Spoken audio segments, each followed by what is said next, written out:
श्री गणेशाय नमः। शांताकारं भुजगशयनं पद्मनाभं सुरेशं विश्वाधारं गगनसदृशं मेघवर्णं शुभांगं लक्ष्मीकान्तं कमलनयनं योगिहृदयनिगम्यं वन्दे विष्णुभवभयहरं सर्वलोकैकनाथं। प्रह्लाद नारद पराशर पुंडरीक व्यासाम्बरी शुक शौनक भीष्मदालभ्यान् रुक्मांगदार्जुन वसिष्ठ विभीषण आदीन पुण्यानिमान परम भागवतान स्मरामि। शुरू करते हैं श्री भक्तमाल का 73वां छप्पे, जिसमें हम लोग श्री सूरदास जी के बारे में पढ़ेंगे। सूर कवित सुनि कौन कवि, जो नहीं सिर चालन करे। उक्ति चोज अनुप्रास बरन, अस्थिति अति भारी। बचन प्रीति निर्बाह, अर्थ अद्भुत तुक धारी। प्रतिबिंबित दिव्य दिष्ट, हृदय हरि लीला भासी। जन्म कर्म गुण रूप सबे, रसना पर कासी। विमल बुद्धि गुण और की, जो ये गुण श्रवणनी धरे। सूर कवित सुनी कौन कवि, जो नहीं सिर चालन करे। श्री सूरदास जी की कविता को सुनकर ऐसा कौन कवि है जो आनंद में भर कर सिर नहीं हिलाने लगता हो। इनकी कविता में सुंदर सरस उक्तियां, मधुर व्यंग पूर्ण उपहास, सुभाषित अनोखा भाव, रहस्य, अनूठे अनुप्रास और ललिता वर्ण मैत्री अत्यंत प्रचुरता के साथ वर्तमान है। इनकी वाणी में प्रेम का ओर छोड़ निर्वाह देखा जाता है तथा कविता में प्रयुक्त शब्दों के संबंध का पूर्ण रूपेण निर्वाह पाया जाता है, अर्थात परस्पर मैत्री युक्त शब्दों का प्रयोग किया गया है। पदों में अंत्यानुप्रास बड़ा ही मनोरम है तथा प्रत्येक पद में विलक्षण भावार्थ निहित है। दिव्य दृष्टि होने से इनके हृदय में भगवान की संपूर्ण लीलाएं प्रतिबिंबित होकर प्रकाशित होती थीं, अतः इन्होंने भगवान के जन्म कर्म गुण इन सब का अपनी रसना जिह्वा से बड़ा ही सरस वर्णन किया है। श्री सूरदास जी द्वारा वर्णित भगवान के जन्म कर्म रूप गुण आदि को प्रेम पूर्वक श्रवण करने से और लोगों की बुद्धि निर्मल हो जाती है तथा निर्मल गुणों से युक्त हो जाती है, अर्थात उन्हें भी भगवान की लीलाएं भासने लगती है। विशेष चरित्र पढ़ते हैं। लिखा है श्री सूरदास जी भगवान श्री कृष्ण के सखा श्री उद्धव जी के अवतार हैं। तो किसके अवतार हैं? श्री उद्धव जी के, जो भगवान के सखा हैं, जिनके बारे में हमने अधिक पढ़ा ही है श्रीमद् भागवत में। श्री रघुराज सिंह जी ने लिखा है, सूरदास जी जग विदित श्री उद्धव अवतार। कथा पुराणांतर कथित वर्णन करो उदार। एक बार जगत के उद्धार के लिए श्री राधा श्याम सुंदर निभृत निकुंज में विराजमान होकर विचार कर रहे थे। भगवान ने ललिता सखी को आज्ञा दी कि इस समय कोई अंदर नहीं प्रवेश कर सके। उसी समय श्री उद्धव जी भगवान के दर्शनार्थ पधारे, लेकिन ललिता सखी ने अंदर नहीं जाने दिया। श्री उद्धव जी ने श्राप दिया कि मृत्यु लोक में जन्म लेकर तुम्हारा यवन के घर पालन पोषण होगा। श्री ललिता जी ने भी श्राप दे दिया कि आप भी पृथ्वी तल पर अंधे होकर जन्म लोगे। तत्पश्चात भगवान को श्राप की बात मालूम होने पर सांत्वना प्रदान किया और बोले, यह सब मेरी इच्छा से ही हुआ है। जब तुम दोनों का पृथ्वी में मिलन होगा तभी श्री ललिता जी तन त्याग कर मेरे पास आ जाएगी और आप सूरदास जी के रूप में प्रकट होकर भगवत गुणानुवाद गाकर अनंत जीवों का उद्धार करके पुनः मेरे पास आ जाओगे। आगे दिया है, श्री ब्रज गोपियों के प्रेम को देखकर श्री उद्धव जी पुनः श्री सूरदास जी के रूप में प्रकट होकर ब्रजांगनाओं के प्रेम विलास का वर्णन किया। श्री रघुराज सिंह जी ने ऐसा कहा है। श्री सूरदास जी का प्रादुर्भाव विक्रम संवत 1535 वैशाख शुक्ल पंचमी मंगलवार को दिल्ली के समीप सीही, जहां श्री जन्मेजय ने नाग यज्ञ किया था, ग्राम में सारस्वत ब्राह्मण कुल में हुआ था। ये जन्म से ही अंधे प्रकट हुए। क्या लिखा है? जन्म से ही अंधे थे। ऐसा यहाँ केवल लिखा ही नहीं है, ऐसा सूरदास जी ने भी माना है, एक अपने पद में कहा भी है उन्होंने। स्वयं उन्होंने कहा है कि मैं जन्मान दूँ। तो जो लोग, कई लोग ऐसा मानते हैं कि जन्मान नहीं थे क्योंकि उन्होंने ऐसा वर्णन किया है, तो ये बात सच नहीं है, वह जन्मान ही थे। ठीक है, लिखा है, जन्म से ही अंधे प्रकट हुए, जिससे माता पिता को हर्ष के साथ विषाद भी हुआ। एक बार पिताजी को धनवान यजमान ने 2 मुहरें दी, जिसे लाकर कपड़े में लपेट कर रख दी। संयोग से रात्रि में मुंह से उन मुहरें को लेकर बिल में रखा है। मूसे का अर्थ क्या है? चूहे। जो चूहे थे वह उन मुहरों को लेकर बिल में रखा है। ठीक है। प्रातःकाल मुहरें ना मिलने पर गरीबी के कारण पिताजी दुखित हुए। श्री सूरदास जी ने समझाया कि पिताजी आप दुख मत करिए, फिर भगवान देंगे उन्हीं का स्मरण करिए, फिर देंगे भगवान उनका स्मरण करिए आप। सूरदास जी ने कहा। लेकिन पिताजी को ऐसा लगा जैसे जले पर नमक छिड़क दिया हो। पिताजी बोले, अभागे, जिस दिन से तू पैदा हुआ है उस दिन से और ज़्यादा गरीबी आ गई है। श्री सूरदास जी ने कहा, पिताजी आपकी मुहरें मिल सकती हैं, लेकिन इस शर्त पर कि आप मुझे घर में रहने के लिए ना रोकें। पिताजी ने कहा, ठीक है, मेरी मुहरें मिल जाए तू कहीं भी जा सकता है। तो ये क्या था, एक इनकी लीलाई थी जिससे इनकी आज्ञा मिल जाए और मैं जा सकूं। जैसे शंकराचार्य जी ने भी ऐसी लीला करी थी, हम लोग ने उसमें पढ़ा भी था। ठीक है। उन्होंने कहा कि आप मुझे रोकना मत, अगर मुहरें मिल गई तो मैं बता दूंगा मुहरें कहाँ है। उन्होंने कहा, ठीक है, अगर मुहरें मिल गई तो तुम जहाँ चाहो वहाँ जा सकते हो। श्री सूरदास जी ने दिव्य दृष्टि से देखकर बता दिया और गृह त्याग कर जाने लगे। पिताजी ने चमत्कार देकर रोकना चाहा, लेकिन श्री सूरदास जी ने कहा, अगर आप मुझे रोकेंगे तो पुनः मोहरें खो जाएंगी। ऐसा सुनकर पिताजी ढीले पड़ गए। गृह त्याग कर श्री सूरदास जी जंगल पहुंचे। वहां एक ब्राह्मण की खोई हुई 10 गायों का पता बताया, जिससे ब्राह्मण प्रभावित होकर इन्हें रोक लिया और इनकी सेवा करने लगा। एक दिन वहां से भी चुपचाप निकल पड़े और मथुरा में विश्राम घाट में रहकर फिर वहां से चलकर रूनकता ग्राम में यमुना तट पर स्थित गौ घाट में रहने लगे। इनके सुंदर गान, सगुण विचार एवं भगवत भक्ति से आकृष्ट होकर बहुत लोग शिष्य बन गए और आप स्वामी जी के नाम से प्रसिद्ध हो गए। संवत 1567 में श्री मद वल्लभाचार्य जी महाराज अरेल प्रयाग से ब्रज लौट रहे थे तो गौ घाट में ही सेवकों से पड़ावा डाला। लोगों के द्वारा नाम सुनकर श्री सूरदास जी इनके दर्शन के लिए आए। श्री वल्लभाचार्य जी ने कहा, सूरदास जी कुछ भगवान का यश सुनाओ। श्री सूरदास जी दीनता के पद गाने लगे। हरि हो सब पतितन को टीको और पतित सब दिवस चारी को, और पतित सब दिवस चारी के हो तो जनमत ही को, बधिक अजामिल गणिका तारी और पूतना ही को, मुँह छाड़ी तुम और उधारे मिटे सूल क्यों जी को, न समरथ अघ करीबे को खींची कहत होली को, मरियत लाज सूर पतिनन में मुँह ते कोनी को।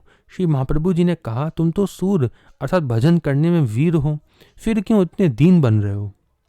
श्री सूरदास जी ने कहा, प्रभु मुझे भगवान की लीलाओं का अनुभव नहीं है।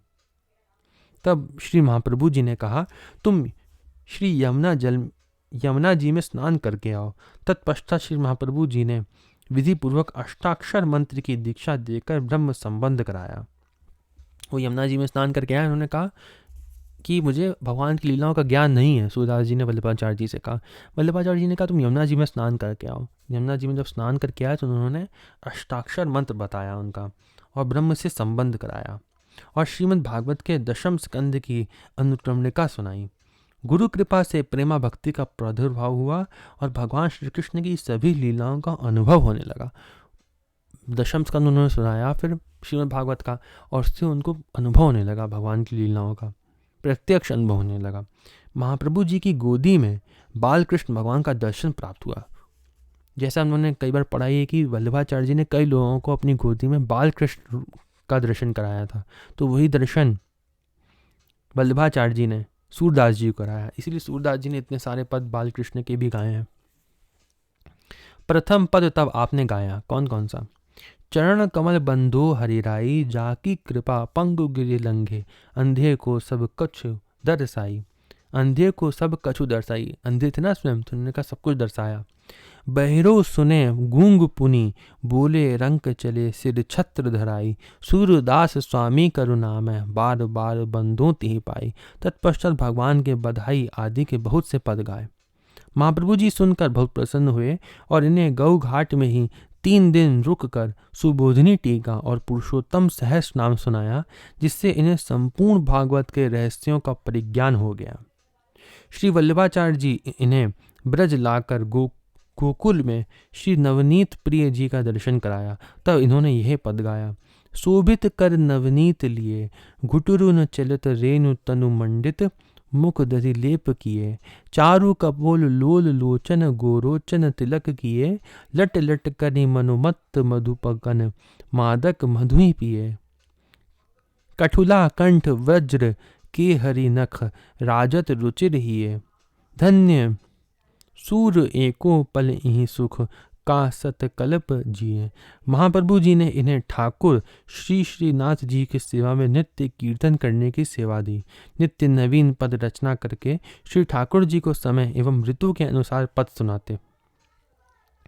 एक बार संगीत सम्राट तानसेन के मुख से श्री सूरदास जी का एक पद अकबर बादशाह ने सुना तो बहुत प्रसन्न हुआ और मथुरा आकर श्री सूरदास जी के मुख से कुछ सुनना चाहा। सो श्री सूरदास जी ने गाया, मन रे माधव सो कर प्रीति। इस पद को सुनकर बादशाह ने परीक्षा लेने की दृष्टि से आत्म प्रशंसा सुनना चाहा। तब श्री सूरदास जी ने तुरंत ये पद गाया, नाहिन रहियो मन में ठौर, नंद नंदन अछत कैसे आनिय उर और, चलत चित्तवत द्यौस जागत सपन सोवत राती, हृदय ते वह मधुर मूर्ति छिन्न इत उत जाती। कहते कथा अनेक ऊधो लोक लोभ दिखाए, कहाँ कहो मन प्रेम पूरन घट न सिंधु समाए। श्याम गात सरोज लोचन ललित गति मृदुहास, सूर ऐसे दरस कारण मरत लोचन प्यास। बादशाह ने मरत लोचन प्यास पर शंका की तो श्री सूरदास जी समाधान करते हुए बोले, नेत्र तो सभी के होते हैं लेकिन उनमें दर्शन की प्यास नहीं होती। तो यहाँ लोचन प्यास लिखा है, इसका अर्थ बता रहे हैं नेत्र सभी के होते हैं लेकिन उनमें भगवान के दर्शन की प्यास नहीं होती है। भगवान के दर्शन करने वाले नेत्र और ही होते हैं, ये वाले नेत्र नहीं होते हैं जो हम लोगों के, और उन्हीं नेत्रों में भगवान का दर्शन करके अतृप्त बना रहता हूँ। अकबर ने प्रसन्न होकर बहुत कुछ देना चाहा लेकिन इन्होंने कुछ भी नहीं लिया। एक बार अकबर बादशाह ने श्री सूरदास जी से पूछा, कविता तुम्हारी श्रेष्ठ है कि तुलसीदास जी की? श्री सूरदास जी ने कहा, कविता तो मेरी श्रेष्ठ है और तुलसीदास जी की कविता नहीं है, मैं तो उसे महामंत्र मानता हूँ। तो रामचरितमानस जो है, जो विनय पत्रिका जो है, वह सिर्फ कविता नहीं है, वो एक महामंत्र है। उसको पढ़ पढ़ के भगवान का भगवत प्राप्ति हो सकती है, ठीक है, वो केवल कविता नहीं है। उन्होंने ऐसा बताया कि वह क्या है, महामंत्र है, वह शास्त्र है वह एक। अकबर बादशाह की बहुत सी बेगमों में एक हिंदू बेगम जोधा भाई भी थी। एक दिन यमुना में स्नान करते समय तट में बड़ी सुंदर छोटी सी कन्या मिली जिसे धर्म की पुत्री मानकर उसका पालन पोषण किया जोधा भाई ने। जब 11-12 साल की हुई तो बहुत सुंदर श्रृंगार करके महल के ऊपर खड़ी होकर यमुना किनारे अपने प्राण प्यारे श्याम सुंदर को निहारने लगी। जोधाबाई के विशेष आग्रह करने पर बताया कि मैं अन्य पुरुष को न देखकर श्री कृष्ण का दर्शन करने के लिए ऐसा रोज करती हूँ।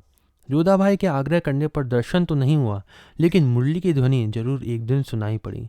एक दिन कन्या ने जोधाबाई का बहुत सुंदर श्रृंगार किया जिसे देखकर अकबर बादशाह बहुत प्रसन्न हुआ और श्रृंगार के बारे में पूछा। जोधाबाई ने कहा, मेरी एक धर्म की बेटी है, ऐसा सुंदर श्रृंगार उसी ने किया है। अकबर के मन में उस लड़की के साथ विवाह करने का मन में विचार आया कि इतने में असहनीय वेदना हुई, उपचार करने पर भी ठीक नहीं हुआ। तब बीरबल ने कहा, महापुरुषों की कृपा से ही जलन शांत हो सकती है। तब ब्रज से श्री सूरदास जी को बुलवाया। दर्शन से पीड़ा जाती रही। बादशाह के पूछने पर श्री सूरदास जी ने बताया कि तुम्हारी मानसिक दुर्भाव का कारण ही जलन पीड़ा हुई और वह कन्या भगवान श्री कृष्ण की प्रिय सखी ललिता जी हैं। प्रमाण के लिए उसकी जांघ में तिल का चिन्ह एवं मुखारविंद में श्री कृष्ण की छवि का प्रतिबिंब झलकता रहता है। जानकारी होने पर बादशाह ने कन्या को दर्शन करने के लिए दरबार में बुलवाया। दरबार में आने पर श्री सूरदास जी ने कहा, ललिते तू ही बूझत शाहजहां। उस कन्या ने कहा, उद्धव तजी श्याम तुम आए कहाँ। इतना कहकर कन्या ने योग अग्नि द्वारा शरीर को भस्म करके भगवान के परिकर में सम्मिलित हो गई। लेकिन श्री सूरदास जी भगवान की आज्ञा से शरीर को नहीं छोड़ा क्योंकि भगवान ने कहा था ना कि तुम गुणगान करना। इसलिए श्री सूरदास जी जन्म सिद्ध भक्त थे और कवि दोनों थे। इनकी कविता में भाव पक्ष और कला पक्ष दोनों ही अत्यंत आकर्षक है। एक बार श्री विट्ठलनाथ जी के पुत्रों ने इनकी परीक्षा लेनी चाहिए, क्योंकि श्री सूरदास जी नित्य नवीन भगवान के श्रृंगार की पद रचना करते थे। एक दिन श्री गिरधर जी ने आषाढ़ के महीने में गर्मी बहुत पड़ रही थी, अतः श्री नवनीत प्रिया जी को कोई वस्त्र नहीं धारण कराया, मोतियों का श्रृंगार किया, केवल मोतियों का श्रृंगार किया, कोई वस्त्र नहीं पहनाया परीक्षा लेने के लिए। उस समय श्री सूरदास जी ने यह पद गाया, देखे री हरि नंगम नंगा, जलसुत भूषण अंग विराजत, वसन हीन छवि उठत तरंगा, अंग अंग प्रति अमित माधुरी, निरखत लज्जित कोटि अनंगा, किलकत दधि सुत मुख ले मन भरी, सूर्य हंसत ब्रज जुवतिन संगा। लोगों की समझ में आ गया कि इनको तो अष्टप्रहर भगवान की लीलाओं का दिव्य दृष्टि से अनुभव होता रहता है। एक बार रास्ते में एक जलहीन कुएं में गिर गए तो स्वयं श्री ठाकुर जी ने इन्हें कुएं से निकाला और कृपा करके साक्षात प्रिया प्रियतम में दर्शन भी दिया। इनके नेत्र खुल गए, लेकिन भगवान से यही वर मांगा। ठीक है, इसमें क्या लिखा है कि एक बार कुएं में गिर गए, भगवान ने स्वयं निकाला और भगवान ने कहा वर मांगो। इसके लिए एक और लीला भी आती है जिसमें राधा जी और कृष्ण भगवान दोनों साथ में आते हैं सूरदास जी के पास, जिसमें राधा जी जो है वह एक पायल गिरा देती हैं अपनी, तो उस पायल को ये पकड़ लेते हैं। फिर वो कहती है कि मेरी पायल तो छूट गई सूरदास जी के पास, तो भगवान कहते हैं मांग लो, लेकिन ध्यान रखना वे भक्त हैं, बहुत भगवान के भक्त जो होते हैं वो भी बहुत तेज होते हैं। तो राधा जी जो होती हैं वो पायल लेने जाती हैं वो वाली। सूरदास जी कहते हैं कि पहले अपनी दूसरी वाली पायल दो, जिससे मैं ये हाथ में पकड़ के देख सकूं कि ये वही पायल है कि नहीं, किसी और को दे दूं क्या पता मैं, इसलिए पहले दूसरी पायल भी दो, जिससे मैं मेल कर लूं, देख लूं कि दोनों एक जैसी हैं, तब आपको पायल दे दूं। इसके लिए क्या होता है, इसके लिए वह उनको दृष्टि भी देती हैं, भगवान दृष्टि भी देते हैं, जिससे वो पायल को देख सके। दृष्टि भी देते हैं, फिर पायल को देखते भी हैं सूरदास जी और भगवान का भी दर्शन करते हैं। ठीक है, और फिर राधा जी को दोनों पायल दे देते हैं। फिर राधा जी और कृष्ण भगवान दोनों कहते हैं कि अब तुम वर मांगो, जैसा यहाँ पे लिखा है ना, इनके नेत्र खुल गए लेकिन भगवान से यही वर मांगा। तो ये वाली कथा भी आती है जो मैंने बताई है, ऐसा भी संत लोग कहते हैं। तो होता क्या है, फिर नेत्र खुल जाते हैं, भगवान से वर भगवान कहते हैं वर मांगो। बताए क्या वर मांगते हैं, कहते हैं कि जो दृष्टि आपने दी है ना वो वापस ले लो।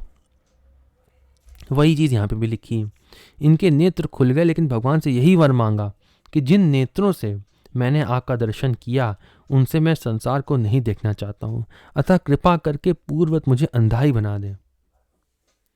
जो आपने नेत्र दिए हैं जिससे मैं आपको देख पा रहा हूँ, अब और कुछ संसार में देखने की आशा नहीं है, इसलिए कहते हैं जो आपने नेत्र दिए ना वो वापस ले लो, और कुछ नहीं मांगते हैं। अतः श्री सूरदास जी की दृष्टि पुनः पूर्ववत हो गई। श्री सूरदास जी पारासोली चंद्र सरोवर पर रहते थे। इनकी सेवा में एक गोपाल नाम का बालक रहता था।